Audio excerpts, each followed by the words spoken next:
अस्सलाम वालेकुम नाज़रीन, इमरान याकूब खान साहब और फैसल चौधरी साहब के साथ मैं हूं Samina Pasha. Programme view point में आपको खुशामदीद कहती हूं। ईद तो तकरीबन अब गुजर ही चुकी है, लेकिन आप सबको बहुत एक दफ़ा फिर से ईद मुबारक हो जनाब, हमारी पूरी टीम की तरफ से। और मुबारकबादें आज बड़ी दी गई हैं, कल भी दी गई थी, और वो वजह यही थी कि जो IMF के साथ पाकिस्तान की एक डील तय पा गई है, जो एक स्टाफ लेवल एग्रीमेंट हो गया है 9 महीने के लिए, उसके ऊपर हुकूमत काफ़ी ज़्यादा मुतमईन दिखाई दे रही है। सागदार साहब भी बड़े कॉन्फिडेंट नज़र आए हैं इस मुआहदा होने के बाद। अगरचे ज़्यादातर लोग इसका क्रेडिट जो है वो शहबाज शरीफ साहब को दे रहे हैं कि उनकी जो पेरिस में मुलाकातें थी वो ये रंग ले आई हैं।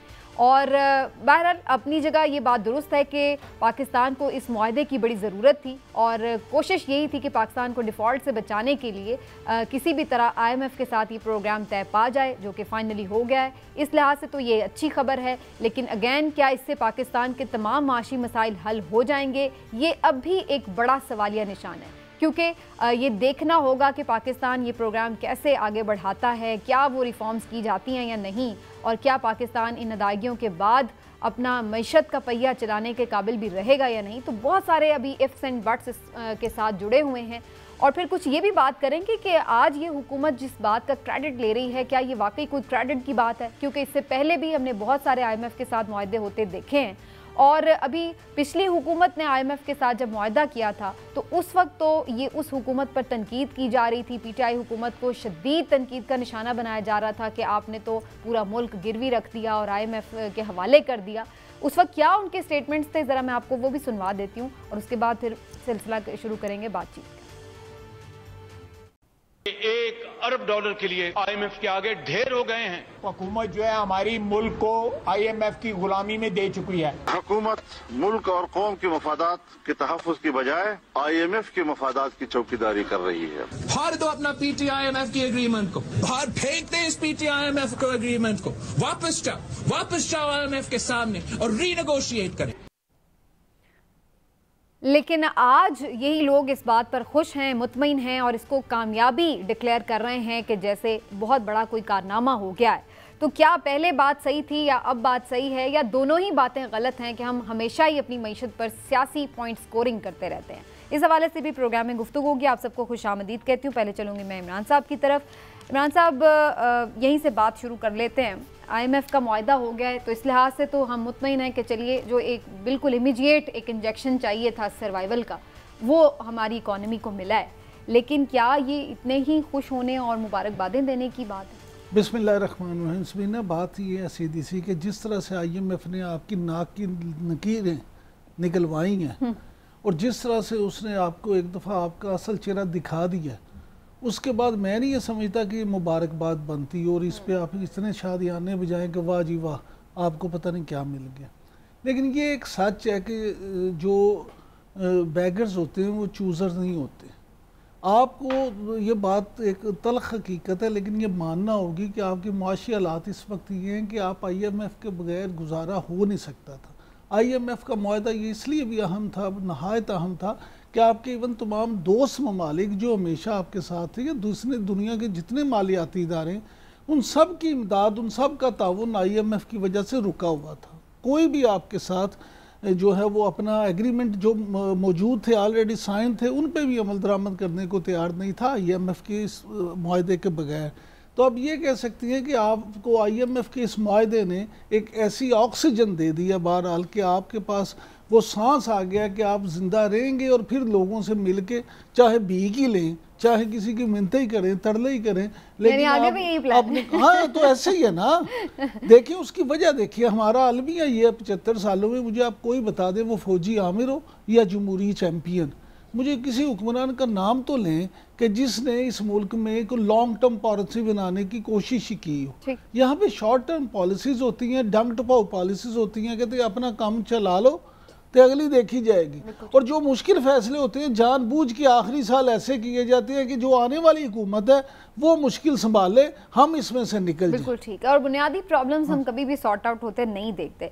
माहिर मेशत और ख़ास तौर पर जो IMF के मामलात हैं उस पर एक्सपर्टीज़ रखते हैं खाकान नजीब साहब, वो भी आज हमारे साथ इस प्रोग्राम में शामिल हैं। खाकान नजीब साहब, बहुत शुक्रिया आपके वक्त का। सर, आपकी तरफ मैं आती हूँ और फिर डिटेल में ज़ाहिर हम सब आपसे सवालात करेंगे, लेकिन मैं कुछ कमेंट ज़रूर लेना चाह रही हूँ चौधरी साहब का भी, और उसके बाद आपकी तरफ आती हूँ। चौधरी साहब, IMF की डील तो हो गई है और कहा जा रहा है कि हम डिफ़ॉल्ट से बच गए हैं, और मैं देख रही थी कि आज किसी ने बड़ा अच्छा ट्विटर पे शेयर किया हुआ था कि कुछ 7-8 दफ़ा ये जो क्लेम है वो किया गया है कि जी हम डिफ़ॉल्ट से बच गए हैं, लेकिन डिफ़ॉल्ट इस यानी कि हम मुसलसल उसी नहज पर ही हैं, उसी धाने पर बैठे रहे हैं। आपके नज़दीक कितना इम्पोर्टेंट है ये मुआहदा, और क्या अब हम माशी गिरदाब से निकल सकेंगे?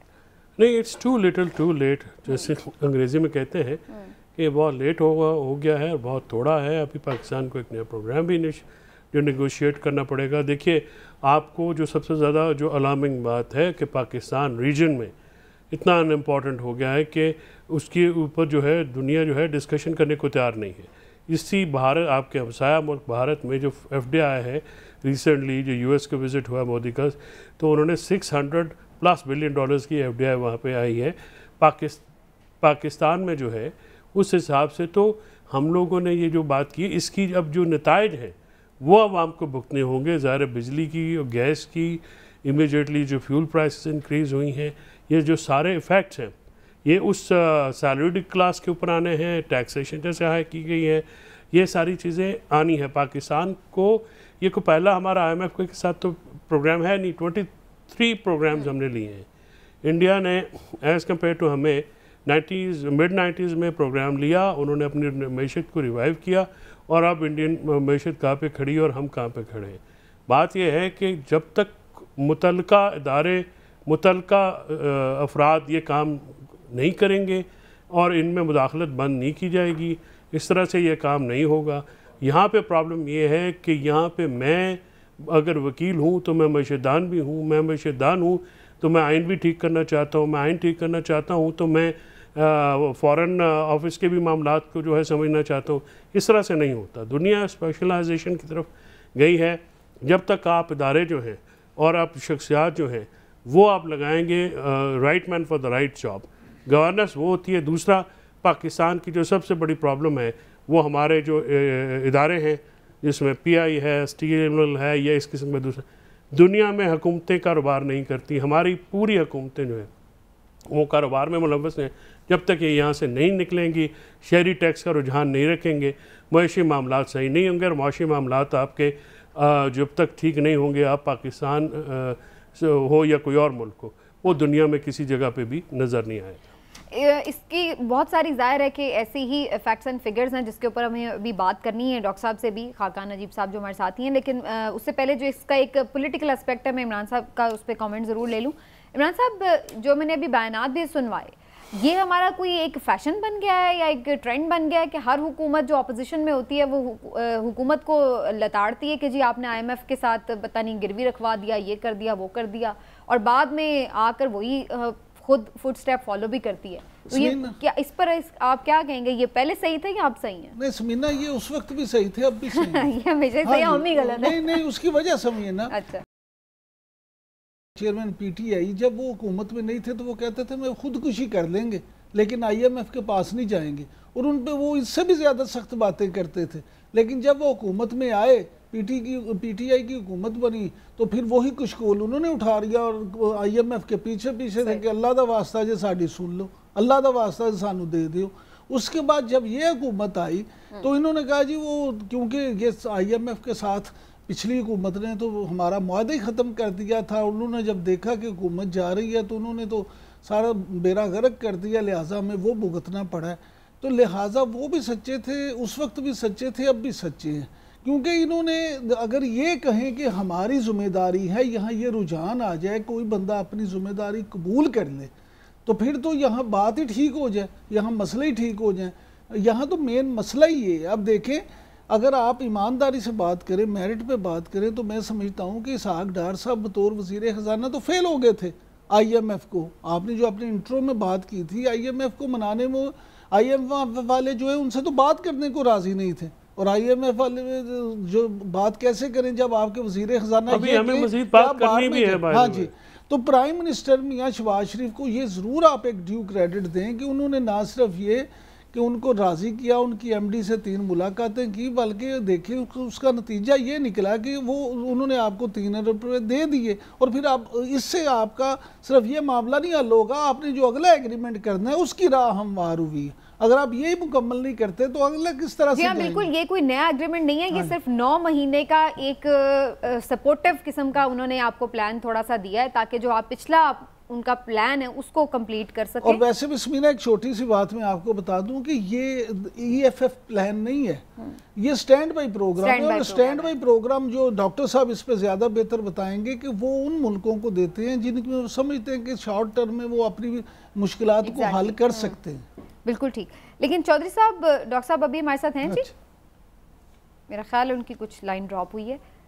अच्छा जी, डॉक्टर साहब से हम कनेक्ट कर रहे हैं। लेकिन चौधरी साहब, ये जो अब कहा यह जा रहा है कि इसका अल्टीमेटली तो सारा बोझ अवाम पे ही पड़ना है। कोई ये हुकूमत चाहे सख्त शराइत मान कर करे या फिर नरम शराइत मान कर करे, पैसे तो उन्होंने अवाम की जेब से निकालने हैं, उनके लिए तो कोई उस तरह की चीज़ें नहीं। अब ये भी कहा जा रहा है कि बहुत सारी चीज़ें गिरवी रख के किया जा रहा है। लेकिन चौधरी साहब मुझे ज़रा प्लीज़ अलाउ कीजिएगा, डॉक्टर साहब हमारे साथ मौजूद है, मैं उनसे पहले इस पर ले लूँ कमेंट। डॉक्टर साहब, सबसे पहले तो सर वेलकम, और ये बताइएगा, ये फाइनली एग्रीमेंट हो गया। आपको हमारे बहुत सारे प्रोग्राम्स में ये कहते रहे कि बड़ा एसेंशियल है ये पाकिस्तान की इकोनॉमिक रिवाइवल के लिए कि हमें IMF के प्लान में जाना है।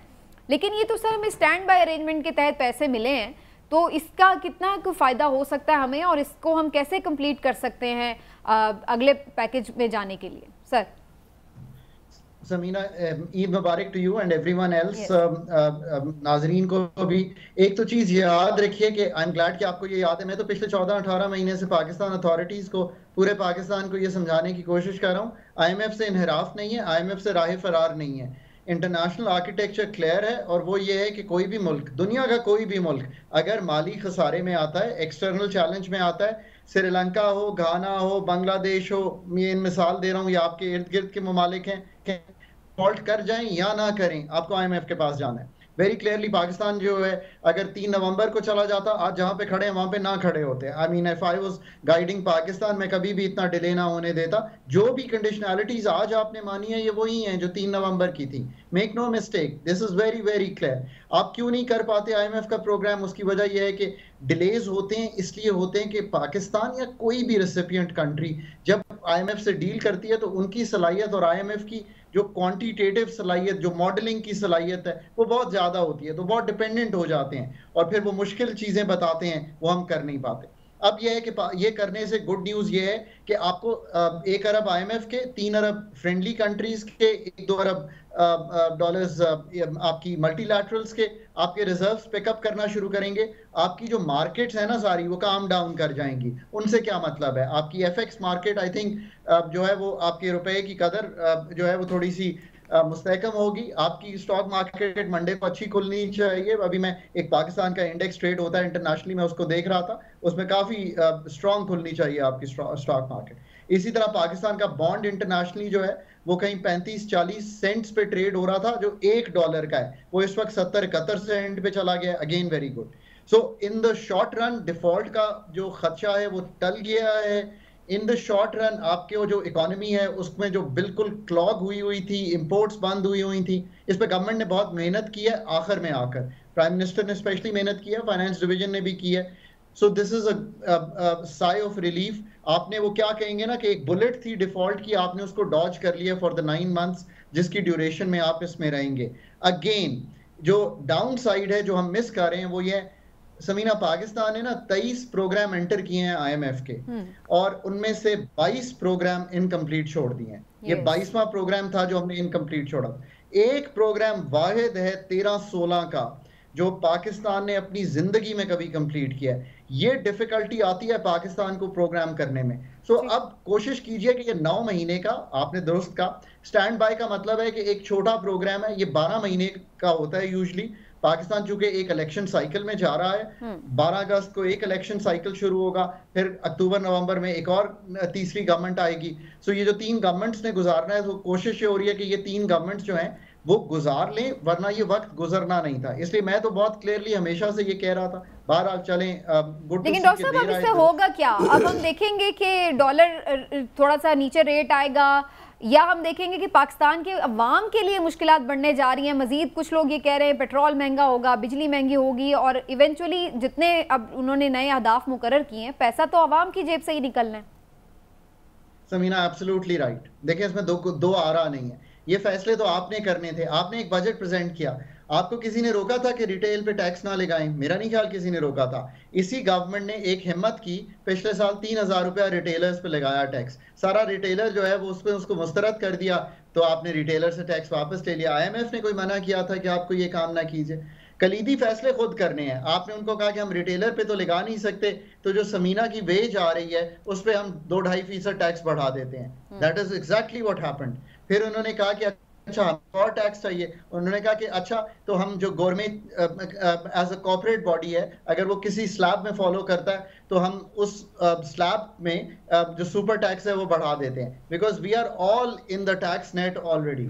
पर जब हम कहते हैं एग्रीकल्चर इनकम टैक्स लगाएं तो आप लगाने नहीं देते। जब हम कहते हैं कैपिटल गेन्स ऑन प्रॉपर्टी लगाएं तो आप लगाने नहीं देते। इसमें हुकूमतें जो हैं, जो स्टेट है, वो उसकी कमजोरी तो है ही है, पर मेरी और आपकी भी बहुत बड़ी कमजोरी है। हम ये सोशल कॉन्ट्रैक्ट करना ही नहीं चाहते कि हम सब जो हैं वो टैक्स दें, और कोई हुकूमत नहीं चाहती।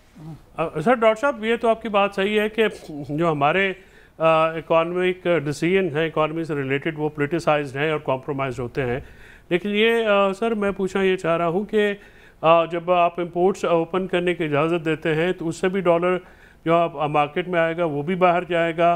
दूसरा ये है कि ब्लैक इकॉनमी हमारी बहुत बड़ी है, उसकी डॉक्यूमेंटेशन के लिए कोई ख़ास जो है अभी स्टेप्स नहीं उठाए गए हैं।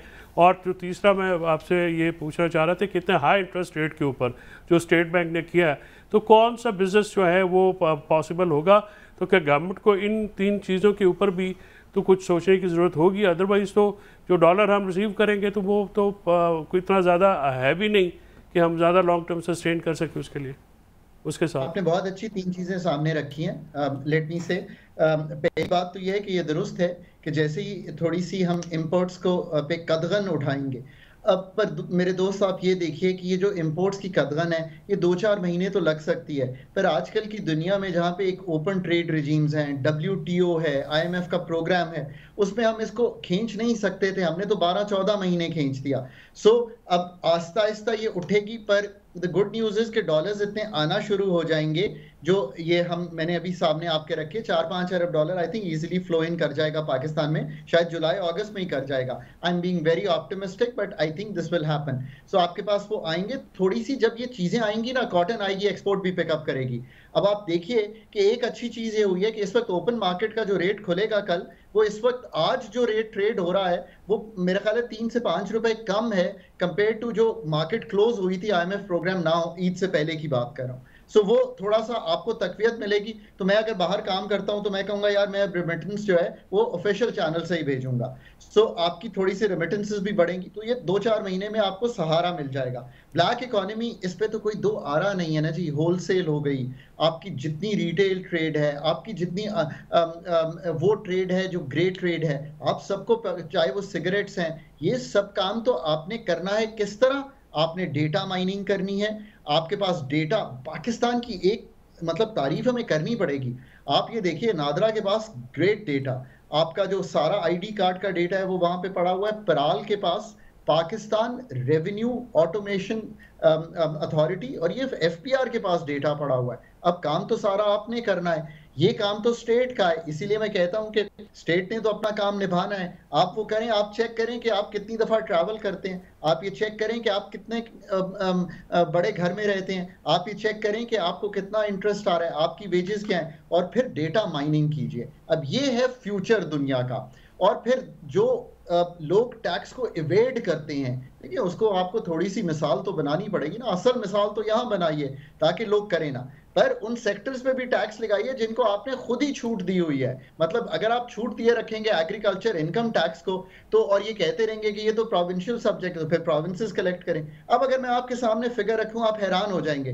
पूरा मुल्क 7140 अरब टैक्स देगा इस साल, मैं और आप सब मिला के, और जो पूरा हमारा एग्रीकल्चर इनकम टैक्स है वो 3 से 4 अरब रुपया कलेक्ट होगा। ये फैसला तो आपको करना है ना, फिर IMF से ही पैसे मांगते रहेंगे। So you know I mean this is the overall situation in Pakistan. लेकिन डॉक्टर साहब, तीसरी बात सही, डॉक्टर साहब इनकी ये तीसरी फरमाइएगा बात है, आप, चलिए कंप्लीट कर लें सर जी। सिर्फ ये भी दुरुस्त है आपकी बात कि 22% बहुत बढ़ा हुआ रेट है जो हमने पॉलिसी का रखा।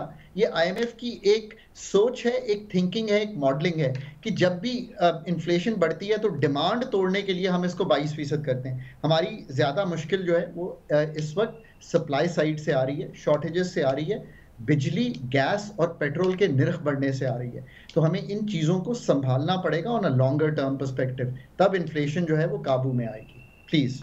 अच्छा डॉक्टर साहब ये फरमाइएगा कि अभी आपने जैसे खुद कहा कि एग्रीकल्चर से तो आपको कुछ नहीं आता, आप जो आपको लोग टैक्स दे रहे हैं उनके भाई टैक्स की रेशो तो बढ़ा के अपना कोशिश करते हैं कि रेवेन्यू बढ़ जाए, लेकिन नए जो टैक्स पेयर हैं उनमें आप इजाफा नहीं करते, और आप नहीं ये समझते कि इसमें भी कसूरवार वही लोग हैं जो नहीं करने देते। आप अभी शब्बर सैदी साहब का एक इंटरव्यू आपको याद होगा जिसमें उन्होंने कहा था कि जब वो ये मामला देख रहे थे तो उन्हें की तरफ से ये कहा गया कि आपने जो लैंड इंडस्ट्री है और आपकी ये उनको नहीं छेड़ना, हाँ जी, और स्मगलिंग बड़ा एक नेटवर्क है, इस पे ज़रा हथौला रखें। तो अगर आप इस तरह के मामला को करेंगे तो फिर कैसे मुल्क चलेगा? देखिए, मैं तो ये समझता हूँ कि एफपीआर जो है उसमें काबिलियत पैदा करें कि वो ये सारे काम कर सकें, उसको एक ऑटोनमस बॉडी बनाएं, उनको अच्छी तनख्वाहें दें, उनको कॉम्पिटेंस पैदा करें, उनको कहें कि ये सारा काम वो करें। और जब आप टैक्स के निज़ाम में ना एक एफिशिएंसी पैदा करेंगे और जो सबसे बढ़कर इक्विटी पैदा करेंगे तो सब बराबरी पर आ जाएंगे। अगर मेरा टैक्स ज़्यादा बनता है तो मैं दे दूं। अभी ये हो रहा है कि कुछ बहुत टैक्स दे रहे हैं और कुछ जो है वो बिल्कुल छूट में है। आहिस्ता आहिस्ता ये चीज़ को तो तब्दील करना पड़ेगा। ये गलत इंसेंटिव क्रिएट कर रहा है। इस तरह देखिए, सारा पाकिस्तान जो है वो क्या खरीदता है? वो प्रॉपर्टी खरीदता है, वो गोल्ड खरीदता है। ये तीनों अनप्रोडक्टिव चीजें हैं। हम बाहर वालों को भी कहते हैं कि आप पाकिस्तान आके प्रॉपर्टी खरीदें, आप उनको कहें पाकिस्तान आके स्टॉक मार्केट में इन्वेस्ट करें, पाकिस्तान आके फर्मों में इन्वेस्ट करें, पाकिस्तान आके बिजनेसेस में इन्वेस्ट करें, पाकिस्तान आके एग्रीकल्चर की पैदावारी सलाहियत बढ़ाने में इन्वेस्ट करें। प्रॉपर्टी को टैक्स करें कि इंसेंटिव टूट जाए और कन्विंस करें। देखें, जो अच्छा पॉलिसी मेकर होता है ना, मैंने सरकार में बहुत काम किया है, मैं हमेशा ये समझता हूं कि मैं सिर्फ अच्छा प्रोफेशनल नहीं हो सकता, मुझे अपनी लीडरशिप्स को ये कन्विंस करना है कि जो मैं आपको कह रहा हूं वो बात में वजन भी है और उस बात फायदा देगा, फायदा भी है। बिल्कुल। लेकिन डॉक्टर साहब समीना आपकी इजाज़त, देखिए ये जो इन्वेस्टमेंट की आप बात कर रहे हैं, एक जो एंगल है वो भी मैं हाईलाइट करना चाह रहा हूँ कि हमारे यहाँ पे जो निज़ाम अदल है वो भी तो कोई इतना एफिशिएंट नहीं है। क्योंकि देखिए, जो दुनिया भर में इन्वेस्टर्स हैं वेस्ट में ख़ासकर, उनके ऊपर जो बड़ा कीन एक किस्म की पॉलिसी होती है नॉन इंटरफेरेंस की, और जब इंटरफेरेंस होती है तो वो भी इस तरह से नहीं होती कि जो है स्टे ही चलते रहें, और मतलब जो दिल करे, जब टैक्स गवर्नमेंट्स लगाती भी हैं तो उनके ऊपर भी स्टे आ जाते हैं, उस पर भी जुडिशल इंटरफेरेंस बहुत होती है। तो जब तक निज़ाम अदल जो है इफेक्टिव नहीं होगा और उसको इफेक्टिव नहीं होने दिया जाएगा तो बाहर के लोग आके क्यों इन सारी जगहों पे इन्वेस्ट करेंगे? आपने इतनी खूबसूरत बात सामने रखी। अभी जो लेटेस्ट फिगर आया है वो ये कि 3000 अरब रुपए के करीब पाकिस्तानी रुपया जो है उसके करीब केसेस जो हैं वो डिस्प्यूट में हैं और पाकिस्तान ने टैक्स कलेक्ट करना है।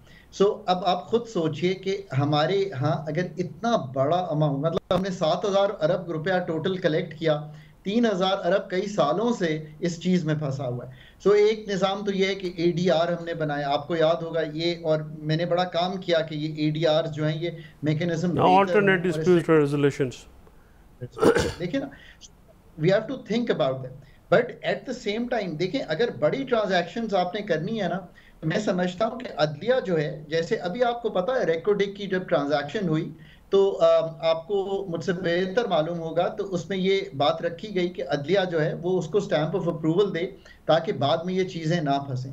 हमें खुद ये सोचना चाहिए चीज़ें कि हम कैसे वो सही काम कर सकते हैं कि आप दुनिया में पाकिस्तान का नाम बनाना चाहते हैं ना कि यार ये सिर्फ भीख ही नहीं मांगते, ये सिर्फ डेट ही नहीं मांगते, ये इन्वेस्टमेंट भी मांगते हैं।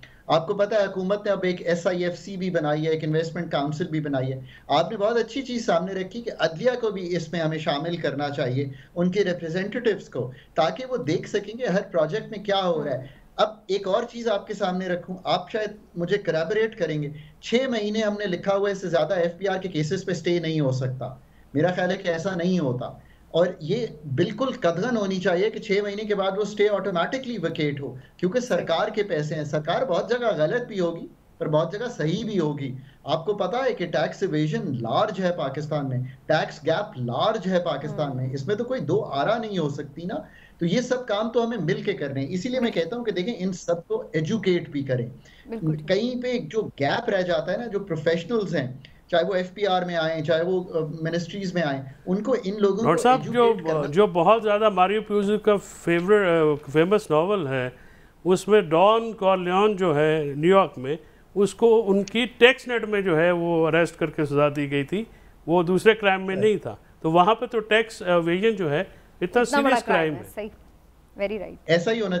अगर आपको याद होगा तो वो जो अल कपून था, वो भी पकड़ा टैक्स के चक्कर में। अल कपून की बात कर रहा हूँ जी, बिल्कुल। अच्छा हाँ, सॉरी। तो आप खुद देखिए कि फिर ये टैक्स का फियर है। वो अमेरिका में कहते हैं ना कि you can get away with murder but you can't get away from the IRS, जो उनकी टैक्स अथॉरिटी है। तो ये ऐसा ही होना चाहिए, वरना इक्वालिटी ऑफ सोसाइटी कैसे आएगी जी। अच्छा डॉक्टर साहब, ये भी कहा जा रहा है कि कुछ हिडन कंडीशंस भी हैं जो शायद अभी तक हुकूमत सामने नहीं ला रही है, और उसमें बहुत सारी चीज़ें हैं, स्टील मिल्स के हवाले से, PIA के हवाले से, दूसरे जो कुछ वाइट एलिफेंट हैं ऐसे पाकिस्तानी इदारे गवर्नमेंट के, तो उनको भी कोई या तो प्राइवेटाइज किया जा रहा है, बहुत सारे लोग चीज़ों को गिरवी रखा जा रहा है जो एसेट्स हैं। तो ये इस तरह की भी कंडीशंस हो सकती हैं। आप इस पर क्या कहते हैं? समीना, मैं ये कहूँगा कि आज ईद का दिन है, आज हम सिर्फ पॉजिटिव और अच्छी बातें करेंगे और फॉरवर्ड लुकिंग बातें करेंगे। IMF का प्रोग्राम हो गया, ये अच्छी चीज़ है। लेकिन डॉक्टर साहब, इससे थोड़ी सी दिक्कत, कुछ चीज़ों की कीमतों में रद्दोबदल होने जा रहा है, उससे थोड़ी सी दिक्कत होएगी। कल आपने डीजल की कीमत में थोड़ा सा रद्दोबदल देखा, कुछ हमें PDL और कुछ और चीज़ें करनी है, पर चलें, ये सह लेना चाहिए। मुश्किल है पर सहना पड़ेगा। लोग थोड़ा सा अपना तर्ज अमल संभाल कर ये वक्त गुजार लें। अल्लाह करेगा कि आने वाले दिनों में हम पाकिस्तान का कलीदी प्लान, जिनकी हमने गुफ्तगू की है चीज़ों का, उसका रखना शुरू करेंगे। लेकिन डॉक्टर साहब, ये फरमाइएगा कि अगर ये PIA या जो पाकिस्तान स्टील है या पाकिस्तान रेलवे है, ऐसे इदारे जो सफ़ेद हाथी बने हुए हैं, जिनका फ़ायदा कोई नहीं, बल्कि हमेशा आपको उन कौमी खजाने पे बोझ ही होते हैं, खजाने पे बोझ है, तो उनको अगर प्राइवेटाइज कर भी जाए तो उसमें नुकसान क्या है? अब इसकी एक मिसाल देता हूँ। मेरा एक दोस्त है, वो बहुत अमीर है, एक मेरा दोस्त है, वो बहुत अमीर नहीं है। वो दोनों मुझे आके एक ही चीज़ कंप्लेन करते हैं कि बिजली चली जाती है, एफिशिएंसी बड़ी ख़राब है, बिल बहुत ज़्यादा आता है। ये 3 चीज़ों की। अगर मैं कभी उनसे पूछूं कि आपको कोई तकलीफ है कि मोबाइल का बिल की गड़बड़ है, तो वो नहीं कहते हैं नहीं, इंटरनेट की गड़बड़ है नहीं। मैं कितनी क्लियरली आपसे बात कर रहा हूँ। अब मैं जब पाकिस्तान में होता हूँ तो मैं एक स्पीड लेता हूँ अपने घर पे 50 Mbps की, मैं अपनी इंटरनेट की स्पीड लेता हूँ। और जब मैं बाहर काम करता हूँ पेरिस में, तो मैं उस घर में भी मेरे यही स्पीड आती है। अब टेलीकॉम सेक्टर कौन चला रहा है? Private sector. आपने बिल्कुल सही बात की है। एनर्जी सेक्टर कौन चला रहा है? गवर्नमेंट उसके ऑपरेशंस भी चला रही है, पॉलिसी भी बना रही है और रेगुलेट भी कर रही है। ये कभी भी नहीं हो सकता। गवर्नमेंट को पॉलिसी बनानी है, रेगुलेटर को ठीक करके रेगुलेट करना है, और ऑपरेशंस प्राइवेट सेक्टर को दिए। टेलीकॉम पाकिस्तान की एक अच्छी मिसाल है। कितनी सारी कंपनीज हैं। समीना को अगर जायज़ नहीं पसंद, वो जोंग में जाए, जोंग नहीं पसंद, वो यूफोन के पास जाएं, खरीद लें जिसका खरीदना है, पैकेज डिस्कस कर लें, और कभी आपकी सर्विस खराब हो छोड़ दें। क्या आप ये कर सकती हैं कि ISCO से बिजली ना खरीदें? तो ये चॉइस आपको देने के लिए आपको ये करना पड़ेगा। आपको एनर्जी का आर्किटेक्चर, आपको PIA, अब PIA पे देखें, I love PIA, everyone is passionate about PIA, मेरा तो नेशनल कैरियर है। पर जरा 2 मिसालें देता हूँ, आप समझ जाएंगे। इंडिगो एक प्राइवेट एयरलाइन है आपके साथ वाले मुल्क में, इंडिया की बात कर रहा हूँ। 500 एयरक्राफ्ट का नया ऑर्डर दिया है अमेरिका में जाकर। एयर इंडिया हमारी तरह PIA की तरह थी, प्राइवेटाइज हुई, 425 नए एयरक्राफ्ट्स का ऑर्डर दिया। आपको मालूम है PIA के इस वक्त ऑपरेटिंग एयरक्राफ्ट्स कितने हैं? 23-24 तकरीबन 27 हैं टू बी प्रिसाइज। अब आप मुझे खुद बताइए कि कहाँ खड़े हो गए हैं। आई मीन दिल को ही दुख हो सकता है ना। अब टेलीकॉम और एनर्जी सेक्टर को देखिए और बिलीव कीजिए कि telecom is a success story of Pakistan. It may not be the best story but it's still a much better story. मेरे घर का हर मुलाजिम, मेरे दफ्तर का हर वो इंसान जो काम करता है, कोई भी तनख्वाह लेता है, they are comfortable with it. Doctor साहब बहुत बहुत शुक्रिया sir, thank you so much for your time, और आपने बड़े अच्छे एक्सप्लेन किए हैं चीज़ें. डॉक्टर साहब तो बहुत ऑप्टिमिस्टिक हैं, पॉजिटिव हैं कि इंशाल्लाह पाकिस्तान की इकॉनमी जो है यहाँ से थोड़ा रिवाइव करना शुरू करेगी. वी होप सो, और हम दुआ भी करते हैं कि ये चीज़ें इसी तरह से हों. लेकिन पाकिस्तान में सिर्फ हम ये जो इकॉनमी के मामलात हैं इसको हम आइसोलेशन में नहीं देख सकते. इसके साथ बहुत सारे पॉलिटिकल एजेंडाज और स्टेक्स जुड़े हुए होते हैं, उसके साथ ही हम इन मामलात को देख सकते हैं. तो अगले सेगमेंट में हम ब्रेक के बाद जब वापस आएंगे तो ये भी डिस्कस करेंगे कि अब IMF का प्लान तो हो गया, आगे अब हुकूमत का प्लान क्या है और हम किस यानी सियासी मंजरनामे में हम किस तरफ जा रहे हैं, इसके ऊपर बात होगी. एक छोटा सा ब्रेक लेते हैं, वापस आते ब्रेक के बाद.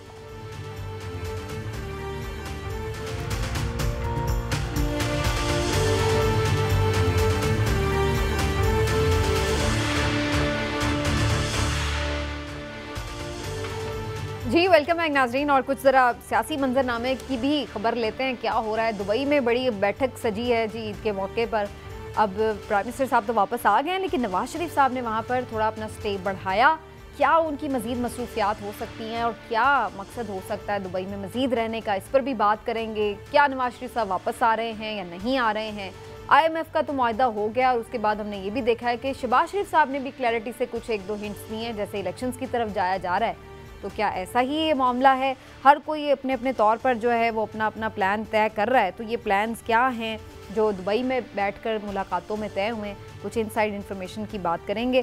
तो जी पहले मैं चौधरी साहब से इस पे कमेंट लेती हूँ. चौधरी साहब, दुबई में कोई नया प्लान बना है या पुराने प्लान की तजदीद वफा हुई है? ऐदे वफा हुआ है? नहीं, कोई नई खिचड़ी पकाने की कोशिश हुई है, लेकिन अभी तक एक तो मियाँ साहब का जो ये 2 हफ्ते का मिडल ईस्ट का टूर था शुरू दिन से, और उन्होंने सऊदी अरबिया भी जाना है पोस्ट हज, और यहाँ पे भी रहना है. अब जरदारी साहब को अगर आप देखें तो जरदारी साहब ने एक तुरुप का पत्ता खेला एजाज गौहर साहब के साथ एप्टमा में बैठ के. उन्होंने कहा मैं साके मईशत जो है वो आपके साथ साइन करने को तैयार हूँ, और मैं नून लीग को धोखा नहीं दूँगा. आपको याद होगा कि जब शहबाज शरीफ आए थे और 2018 के इलेक्शनों के बाद, तो उन्होंने एक मिसाके मईशत के ऊपर गुफ्तगू ऑफर भी किया था.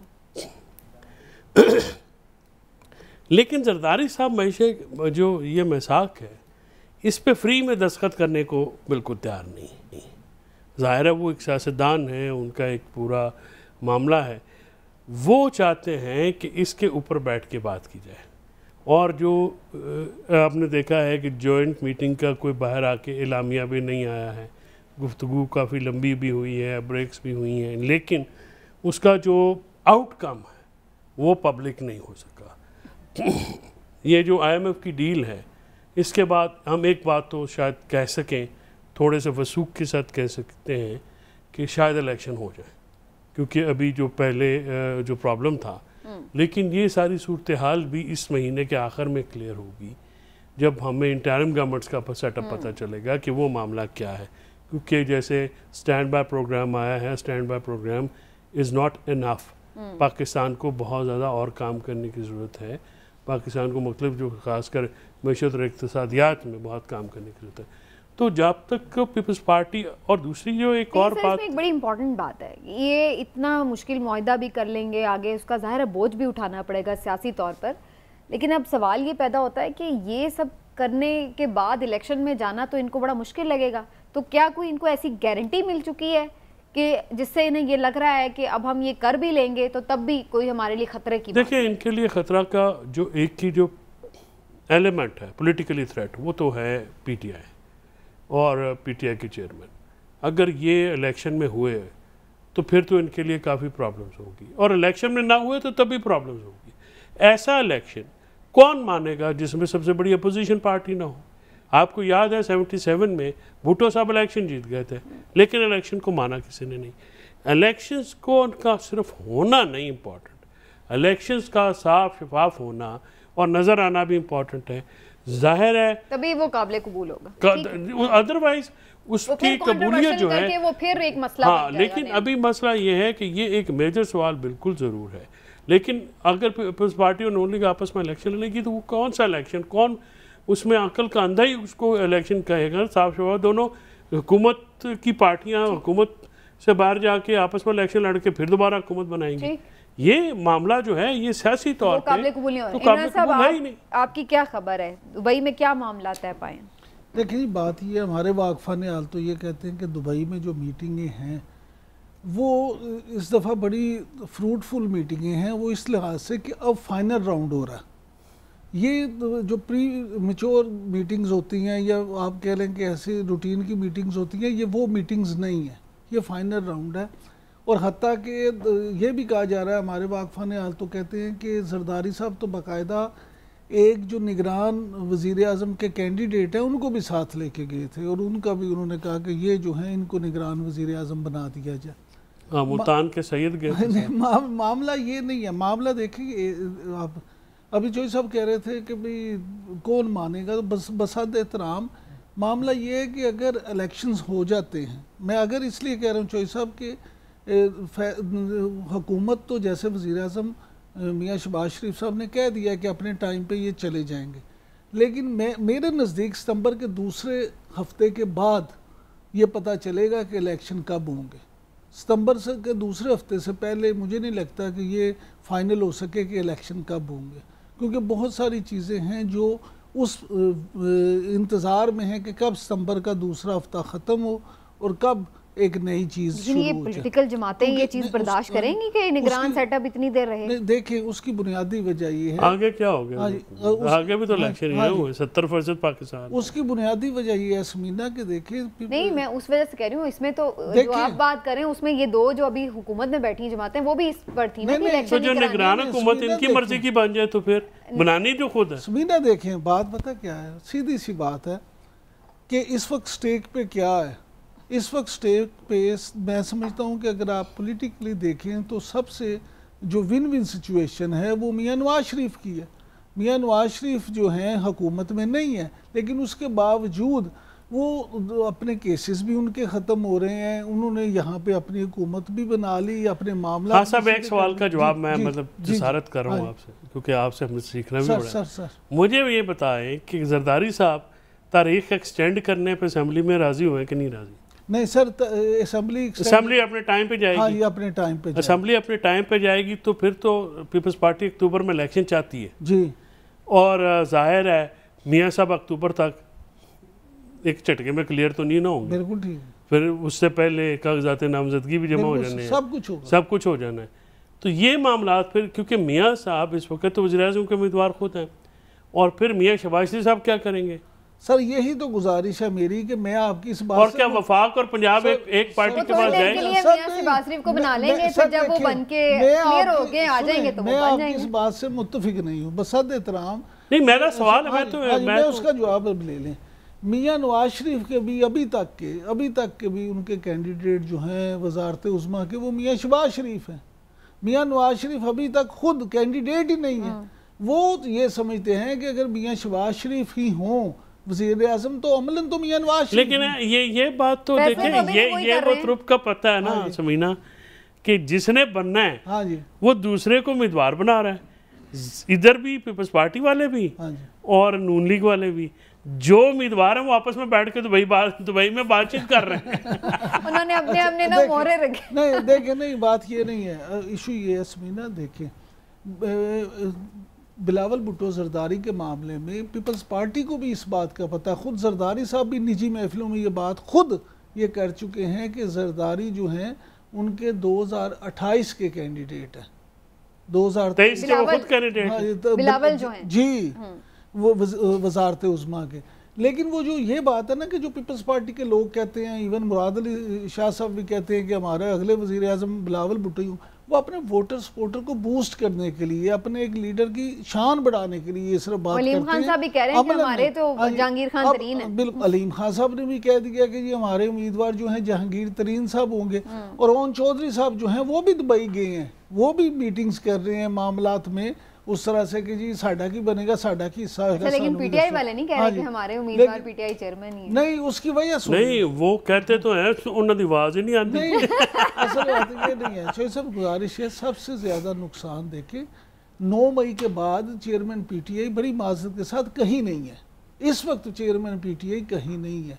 अब वो अगर नाअहल भी हो जाते हैं, उनको सजा भी किसी केस में हो जाती है। सर जब हो जाएंगे तो फिर तो आप कह सकते हैं कि वो वजीर आजम के उम्मीदवार नहीं है। जब तक नहीं है तो कहने में क्या है? कहने में हर पार्टी कह रही है ना। ऐसे तो जहांगीर खान तरीन देखें वो नाअहल भी हैं, फिर भी वो अलीम खान साहब उनकी पार्टी पर रजिस्टर भी नहीं हुई तो वो कह रहे हैं, वो कह रहे हैं हम वज़ीरात ये कि पार्टी उनकी कह रही है ना, हम तो नहीं कह रहे। हम भी पार्टी की बात कर रहे हैं ना, पीटीआई की नहीं। ये पीटीआई से इनका कोई ताल्लुक नहीं है। ओहो, मैंने तो उनसे सवाल किया है कि पीटीआई वाले भी नहीं कह रहे। गुजारिश देखिए पीटीआई का जो सियासत है वो तो उनकी अपनी डिसीजन है। हाँ जी, आप पीटीआई को इस वक्त सियासत से माइनस तो नहीं कर सकते। नहीं, इस वक्त तो एज ए पार्टी वो हैं, ज़ाहिर है हर पार्टी का लीडर ही उम्मीदवार होता है। बिल्कुल ऐसा। चौधरी साहब गुजारिश ये है कि पीटीआई जो है उस सियासी तौर पे आप उसको माइनस नहीं कर सकते। पीटीआई एक मकबूल पार्टी है, पाकिस्तानी सियासत का एक अपना किरदार है। लेकिन अभी बहुत सारे इफ्स एंड बट्स हैं, देखते हैं जी उनके ऊपर फैसले क्या होते हैं और उसके बाद ही तयन किया जा सकेगा कि कौन सी जमात कहाँ खड़ी है। उससे पहले कुछ भी कहना शायद कबल अज़ वक्त हो। लेकिन इस मौके पर जाते जाते एक बहुत इंपॉर्टेंट इशू है जिसके ऊपर ज़रूर बात होनी चाहिए, और मैं बात कर रही हूँ जी कुरान पाक की बेहुरमती के वाक़े की, जो कि स्वीडन में पेश आया है। मस्जिद के बाहर ईद उल अज़हा के मौके पर बाकायदा परमिशन ग्रांट की गई है मुजाहिरीन को कि वो कुरान पाक की बेहुरमती कर सकते हैं, और उसके बाद फिर हमने देखा कि उसके ऊपर एहतजाज हो रहा है, और अब ये भी कहा जा रहा है कि इस्लामी ताउन तंजीम का हंगामी इजलास भी तलब किया गया है। लेकिन सवाल यही है कि इस तरह के वाक़यात पैदर पे क्यों बार बार होते हैं, और हुकूमतों के ईमा पर होना, उनकी इजाज़त से होना, ये और भी तशवीशनाक है। इस पर हम सब मजम्मत करते हैं, लेकिन चौधरी साहब इसको आप किस तरह से देख रहे हैं? ये क्यों इस तरह बार बार रिपीट होते हैं ऐसे वाक़यात? देखिए, इसकी जो सबसे बड़ी जो प्रॉब्लम है वो तो है इस्लामिक वर्ल्ड का एक ना होना। पीछे इस्लामोफोबिया के ऊपर एक काम हुआ, इसमें कोई शक की बात नहीं है कि पीटीआई के चेयरमैन ने इंटरनेशनल फोरम पे ये इशू उठाया और बड़ा इफेक्टिवली इसको जो है वो इसके ऊपर हुई डेवलपमेंट्स भी हुई। मसला ये है कि मजहबी आज़ादी के नाम पे जो आज़ादी वो तस्वुर करते हैं उसका हरगिज़ ये मतलब नहीं है। आप हॉलोकॉस्ट के ऊपर तो कवानीन हैं, आप उसकी मुखालफत करेंगे तो आप पिनलाइज हो जाएंगे। लेकिन आप जब मुसलमानों की बारी आती है, मेरी आज़ादी उस वक़्त ख़त्म हो जाती है जहाँ पे अगले का नाक शुरू होता है। ये प्रिंसिपल है। आप किसी के मुसलमानों के मजहबी जज्बात को, किताब को, आज यूरोपियन यूनियन का स्टेटमेंट भी आया है, लेकिन जब तक OIC महज इजलास करेगी, ख़त्म करेगी, और UN का भी इसमें ज़ीरो किरदार है, मुसलमानों को इकट्ठा होकर इसके ऊपर एक आवाज़ उठानी पड़ेगी। और ये आपने बड़ी इंपॉर्टेंट बात की कानून साजी की, मैं देख भी रही थी, प्यूटन ने भी इसके ऊपर मजम्मत भी की, और उन्होंने बताया कि हमारे उसमें लॉज में ऐसी कोई गुंजाइश नहीं है कि आज़ादी इज़हार राय के आड़ में आप दूसरों के मजहबी जो जज्बात हैं उनको मजरूह करें। समीना, वैसे तो स्वीडिश हुकूमत ने भी इससे ला ताल्लुकी का ऐलान किया, लेकिन गुजारिश ये है कि ऐसा वाक़या स्वीडन में एक दफ़ा पहले भी हो चुका है। ये मामला ये है कि फ्रीडम ऑफ एक्सप्रेशन की आड़ में आपको किसी तौर भी ये आज़ादी नहीं दी जा सकती कि आप लोगों की जो है दिल आज़ारी करें, और इस तरह के इस्लामोफोबिया का ख़ास तौर पे आप देखें कि उनको शिकार बनाए। आप पूरी दुनिया में वैसे तो ये प्रचार करते हैं, अपनी भी तो है ना, कमजोरी तो समीना सबसे ज़्यादा कमज़ोरी तो अपने वर्ड की है। उसकी वजह यह है कि मुस्लिम अगर इकट्ठे हों तो फिर तो आप देखें किसी की ये जरूरत ही ना हो। अभी आप उसकी बुनियादी वजह यह है कि जब आप एक खुद आपस में आपका इत्तेफाक नहीं है तो फिर दूसरों को तो मौका मिलता है इस तरह की बात करने का। हुकूमत पाकिस्तान को क्या इस पे सख्त कोई मैसेज कैसे देना चाहिए? हमने तो सिर्फ ट्वीट ही देखे हैं, मैं समझता हूँ कि हुकूमत पाकिस्तान तो उसकी उस पोजीशन में नहीं है किसी को मैसेज देने की। जो हाँ, आवाज़ उठानी चाहिए, लॉबिंग करनी चाहिए, लेकिन जो लीडिंग मुस्लिम कंट्रीज़ हैं, सऊदी अरेबिया है, कतर है, UAE है, ये वो इकोनॉमिकली जो है, और आप कह रहे हैं हम इस नहीं, आपकी इफेक्टिवनेस इंटरनेशनली क्या है? आप तो जो मतलब ये एक सख्त बात है, मतलब कोई दिल से अच्छी बात तो नहीं लगती कि आपकी इफेक्टिवनेस ही नहीं है। आप फॉरेन पॉलिसी का हाल ये देख लें कि USA ने आपको नाम लेके जो है वो स्टेटमेंट जारी कर दी है। हमारी फॉरेन पॉलिसी नहीं इफेक्टिवली काम कर रही, हमें जिन चीज़ों पे इशू है हमारे उनके ऊपर नहीं काम हो रहा, ये चीज़ों के ऊपर अपने जो इस्लामिक ममालिक के ऊपर पाकिस्तान का एक रोल है, किरदार अदा कर सकते हैं, जाके उनको मोबिलाइज करें और सबको साथ लेके चलें। ये पहले हुआ जब थे PTI वाले, तो उन्होंने इफेक्टिवली इस मामले के ऊपर बहुत चलिए जी, प्रोग्राम का वक्त खत्म हो गया। हम सब इस पर यक आवाज़ होकर इसको हम मजम्मत भी करते हैं और इसके खिलाफ बिल्कुल आवाज़ उठानी चाहिए, सबको स्ट्रांगली उठानी चाहिए। आज के प्रोग्राम को नाज़रीन यहीं समेटते हैं, इंशाल्लाह फिर आपसे मुलाकात होगी। अपना ख्याल रखिए, अल्लाह।